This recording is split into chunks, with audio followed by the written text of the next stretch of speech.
From MOOC the week, we get into the waiters this morning, joined by Hassan Omar, Senator Mombasa County, and lawyer Ambrose Weda. Good morning, gentlemen. Morning. Good morning. It's good to see you. It's been a while. Yeah, it's been a while. I was away last Germany? week. Germany went well. We had a couple of very nice meetings and contacts from both the point of view of the German government and to part of the business community. Right. And then we got back here. And then you went into referendum campaigns. Absolutely. We started off. I saw you dancing. There needs to be something else politicians do. No, what happens is whenever that interlude, usually as the senior politicians are invited to the podium, music is played. So you gotta shake a leg. So what happens is when you come in, to just give them that company, because it will look ridiculous if one person was just dancing by himself. It will look like a performance that is not necessarily his cup of tea. Yeah. So I think it's just a natural thing. It's done by parties across the board. Okay. Do they do it in the States, United States of America? I've not seen Obama dancing. I'm saying parties across the board. Jubilee is rare. Those kind of halwale dances. No. The shake a leg one? No. Okay, how have you been though? It was good, a good week, but rather quiet. Trying to settle on a few things. Yes. All right, let's get to it and let's begin. Although I saw my friend, his photo in Germany, he tried to reach out. That was strange, my brother. This especially. What do you mean he tried to reach out? You could see how he was protruding and. He wanted to what? Be part of the to be seen with Jacom, and I think you people are. What did you come back with? Anything? I took Kedero went there in a bus, came back, and you didn't tell us. They sneaked back without telling us this is what you have come back with. The thing is, Ambrose, you can read anything in a photograph that is posted on the media. But I think most importantly is not the photograph, it's the issues that we want to try and address and tackle.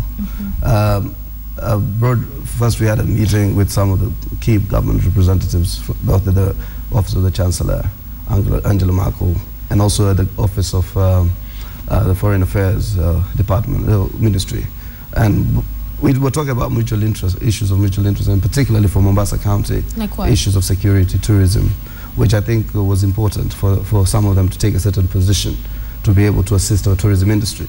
They are German investors, they are German tourists who make up for a big percentage of the tourists who come to Kenya, or to Mombasa for that matter, in the coast of Kenya. And all of you will bear us witness that industry has been extremely battered at this point in time. We've been in the coast region hotels over the last 2 or 3 days, and you can be sure that we are the only tourists around. So it requires a retreat from a Senate or National Assembly or from the private sector for some of these hotels to enjoy an influx of people. But we did say that about 400 tourists just landed in Mombasa, and we hope that confidence level will start to re-energize. Then we went to see a couple of things that will be beneficial, to particularly the counties. Now that counties do make certain decisions with respect to certain services that are inherent within the counties. We saw producers in the field of garbage trucks, garbage collection and garbage, waste to energy kind of systems. We water drilling, which is still a very important tool in terms of Kenya. And I think we have also met the German African Business Association, so that exactly to address some of the issues of concern, particularly for the counties of the coast region. So there you have it. Why are you laughing? Because that is a whole. If you take, for instance, the leader of the delegation, Honorable Raila Odinga, he's a civilian. He has no business meeting with the office of Angela Merkel doing all these things, because you need a counter, you need a reciprocal. In the government. In the government. So when you meet a civilian from this side... But the county government was there. Perhaps it was a county government thing. There was no county government. There was the governor. The county government would be the governor, some of his cabinet. People will go in the governor was there, wasn't he? not the senator. Governors of Busia and Mombasa. And you see, if the German authorities didn't think that a visit by Raila Odinga would count for nothing, the levels and the seniorities of the people we met will not have made themselves available. So I think he has a very skewed mentality about what government is. Raila is a leader of a coalition. That is a coalition within the framework. I think they went to meet Raila's old friends in Germany. Okay, let's move away from that. When we heard the president and other Jubilee members come out to pretty much threaten their governors and tell them, if you don't toe the line, you know, this referendum question, ship out, get out. They received a lot of criticism on that. And then now we had the former Prime Minister Odinga during the General Assembly for CORD come out and say those members that are not as well toeing the line need to go out. So what is this? On one hand, when one side does it, they're criticized, and then when this other side it happens, it's okay? You see, Sophia, to have the institutional memory, it was Jubilee that started off with this whole hula baloo in the coast, that, you know, they are rebel MPs, they are rebel this, that, and I remember we took a position at that point in time as a coalition that those who are unhappy with the coalition can park and leave, particularly on the position of the referendum. The Prime Minister has time and again said that is not the position he shares. But the coalition has taken a position. And therefore, as much as we want to broadly believe that you can be able to take whatever position across the board, the governors have taken a position as governors. And we are saying that coalitions have taken positions. So I think it's about how we bridge, you know, this myriad of positions that have been taken across the board. But I think for the party, for the coalition called CORD, it is the position of the coalition, and not only of Raila Odinga, that anybody who feels uncomfortable with the coalition and will take a position contrary to that of the coalition, I think we invite them to leave. Yeah, then we shouldn't see then politicians go back to, again, point fingers at each other, accusing each other of not practicing democracy or whatever it is, because they're both doing it on both sides. One thing I can assure you is that I don't think the Jubilee wing accused CORD, especially when they kicked off this process of throwing out. When they threw out Honorable Mungaro, yes, out of they hounded him out of his position in Parliament and outside, because he said, let's rethink the coalition. Then it went on.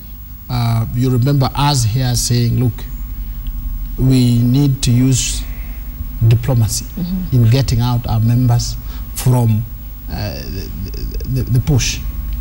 Okay?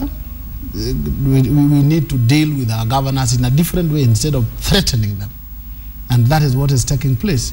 But since CORD, on the other hand, they have no other way other than threats and intimidation. So are you saying Jubilee has not threatened their members? That statement came up, but there's been a change of strategy. Now you will see them slowly saying, look, I've left. Then we can leave it for CORD, and then CORD also, they will say, I've left. Then that will be the end of the referendum question. I can assure you, there's no change of strategy. I think, in fact, if anything, people within the various coalitions are putting mechanisms for discipline. I can tell you for a fact, we are in the political sector, and we hear the vibes across the board.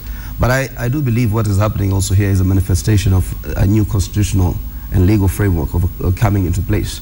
You know, within this constitution and the new Political Parties Act enacted, we said political parties will be the organs of forums for political competition. And therefore, that's why we provided space for independent candidates in the event that you do not want yourself to be subdued within the frameworks of political parties, or do not ascribe to the certain ideals of the political parties across the board. But since we've already enshrined the fact that political parties will be the basis for political competition, then we enacted it in law, that you shall be ascribed or deemed to have left parties if you perpetuate or you propagate policies or positions that appear to contradict that of your party. I think what is coming into play here now is for our democracy trying to crystallize around party democracy, and that the new mechanisms provided by the Constitution and the law framework are coming into effect. And I think people's aspirations as were articulated in those kinds of, you know, legal frameworks and constitution are now starting to, you know, to find footing into what is the best practical way of implementation. But I am personally one of those who believes we must not stifle the right to speech. I have personally been one of those critically opposed to any discipline internally. You can take that to any of the party members. We say the Political Parties Act does have that room for that discipline. Absolutely. Yeah. A Political Parties Act sets the criteria upon when you, in fact, not only when you resign, but when you will have been deemed to have left the party. It's there within the Political Parties Act. It's only a question of enforcement. Absolutely. We must have it. We must have frameworks for intra-party democracy and extra-party democracy, so that people can be able to articulate things that we might disagree with boldly.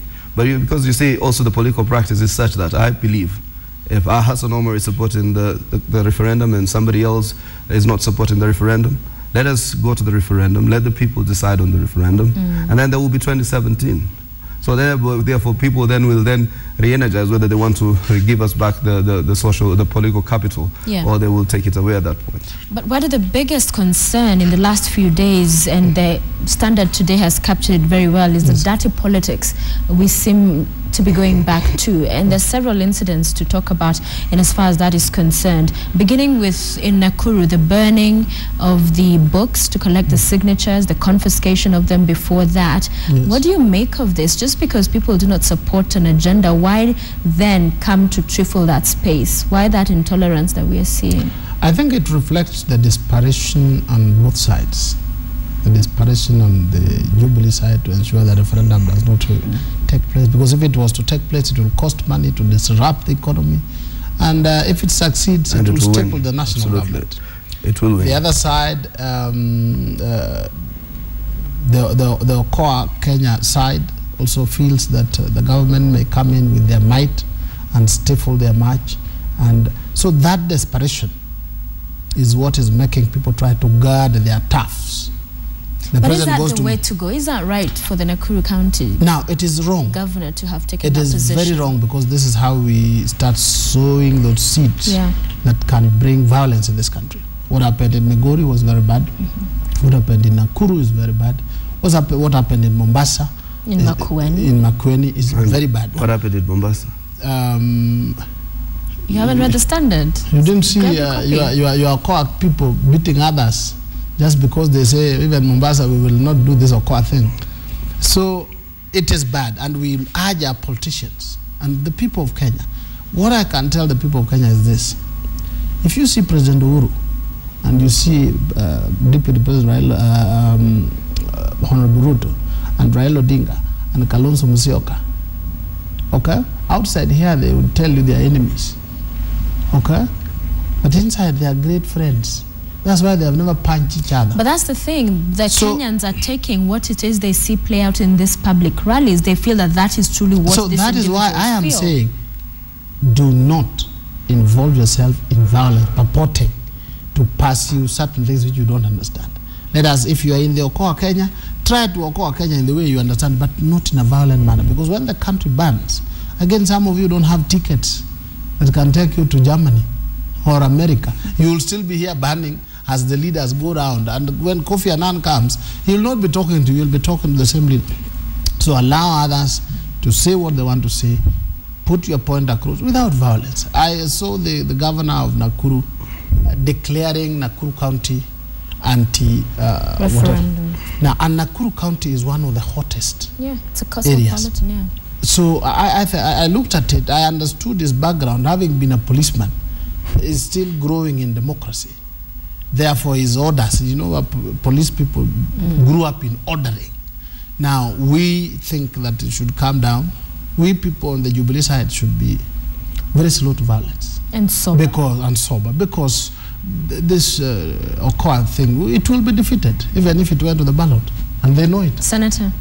You know, we had a discussion in the Senate Committee on Devolution, and that's why we'll be touring Makueni tomorrow. I think they went overboard in Makueni. Whatever the issues were. And I think I really commend the actions by the IG. I always I'm one of the guys with the soft spot for that IG, the kinds of intricacies he has to wade around. Trust me, with the Wedas who do not believe in police reforms, I mean Weda metaphorically, the Jubilee coalition which wants to retain a regime police, and yet we have a framework of democratic policing, where we know that the person who has effective command of the police services is no longer the minister. It is the person in the person of the IG and his 2 deputies. But that said and done, I think we in Kenya we did not effectively, but we were able to act to deter political violence. But political hooliganism is still fashionable because we get away with it. Yeah, it's where now is the bastion of impunity. We see it. I'm a politician now, and I see what people do every other day. They put a lot of infrastructure to be able to heckle the opponent, to intimidate the opponent. They put up a certain preparedness for violence, the skirmishes that you see. And I think unless we punish that very, very, very ruthlessly, politicians will think that as long as they can get away with it, they'll continue to plan for it.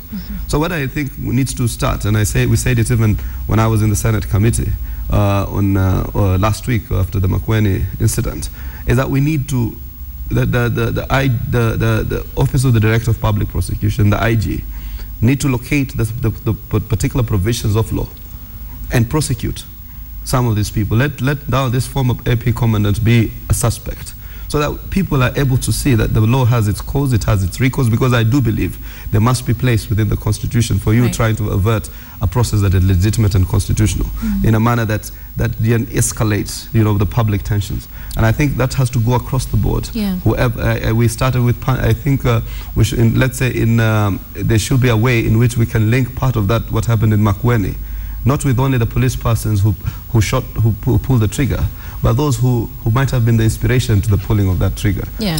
So that and that's what we've not been able to see absolutely. so far in terms of the leadership, the politicians who are starting this all, and then it's the people down here. I think the Office of the Director of Public Prosecution can move effectively, particularly with respect to Governor Mbugua, so that Kinuthia, so that he can serve as an example that we are not going to tolerate this kind of lawlessness in this country. Okay. There's one thing that I think the Senate itself of this country, they have lost the script. I do not understand the business why a senator would be calling MCAs in Makueni, calling a meeting, going there, yet his role is supposed to be at the Senate. I saw the young Senator Mutula, and he should have been one of the people who are charged with this kind of violence, because he has no business calling in the MCAs, meeting them and trying to. That is not the way things are supposed to be done. You senators, you have borderized devolution. Now you are messing up the counties themselves, and you don't want to be told. If you are told, then go back to the Senate. I know you are a very sober-minded senator. Go and tell the rest. These powers you are seeking to amass, it was not meant for you. It was meant for governors and the president, and you people are doing oversight. What do you hear? What do you say about what you're hearing about dissolution of this Makueni County? Because there's that. That came from the governor himself. Yes. The governor is a honorable man. Is a man who wants the very best. His problem, as I can deduce it with the MCAs, amekalia pesa, amekataa, nobody's going to eat. And they say, either you will eat or you're out. And to that extent, he says, if this is what it means, we'd rather go. And the Council of Governors appears to be supporting that position. Yes.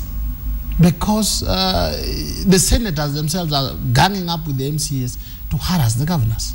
Now this, they must stop. And I'm telling senators, stop.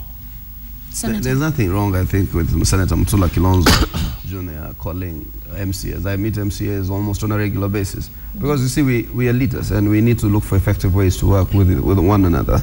And I think when any leader feels that he or she is in a position to provide a solution, I don't think that it is a usurpation of power or an excess of mandate to be able to sit down with the local leadership or the county leadership to have certain areas of consultation.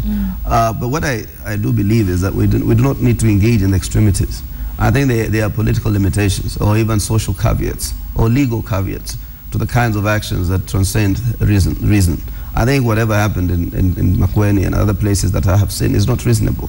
And therefore, I don't think it's about a senator, it's about a particular institution, or it's about usurpation of power. I think it's about decorum in politics and having the reason and the limit in terms of what transgressions one must not partake. But what do you think is the problems in Makueni before we go on? That's why we are going. We've had the governor wanting to quit before. Yes, we've had people, all these kinds of claims and counter-claims, accusation and counter-accusations.